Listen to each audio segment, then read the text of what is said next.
Jamen hej, godt at have dig her i dag. Kan du begynde med at fortælle os lidt om din rejse til at overvinde overvægt? Ja, det kan jeg godt. Så tak for at have mig. Min rejse til at overvinde overvægt begyndte for et par år siden, da jeg indså, at min sundhed var i fare, og jeg ønskede at ændre mit liv. Jeg besluttede mig for at tage det skridt for skridt og begynde med små ændringer i min kost og min daglige rutine. Hvad var nogle af de største udfordringer, du stod overfor? En af mine største udfordringer var at ændre mine spisevaner og bekæmpe trangen til usunde fødevarer, som McDonald's og sådan noget.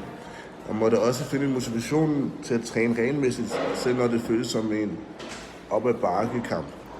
En anden udfordring var at overvinde frygten for at fejle og forstå, at tilbagefald er en naturlig del af processen. Ja.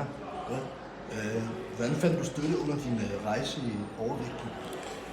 Støtte var afgørende for min succes. Jeg fandt støtte i min familie og nærmeste venner, der var der for mig uanset hvad. Jeg deltog også i en støttegruppe for mennesker med lignende mål, og det var en fantastisk måde at dele erfaringer og råd. Kan du dele nogle af de personlige erindringer, du har oplevet efter at have tabt dig? Ja, efter at have tabt mig, har jeg oplevet en helt ny følelse af energi. Jeg har mistet nogle sundhedsproblemer, som jeg tidligere har kæmpet med. Jeg føler mig meget mere selvsikker og positiv. Det har også haft en enorm virkning på mit mentale helbred. Hvad er dit råd til andre, der måske står over for en lignende udfordring? Mit råd til andre er at tage de små skridt og ikke give op. Det er en rejse, der kan være svær, men det er det hele værd. Find støtte og vær tålmodig med dig selv, og husk, du kan ændre dit liv. Vær åben for at lære om sund livsstil og tage små bæredygtige skridt i retning af din mål.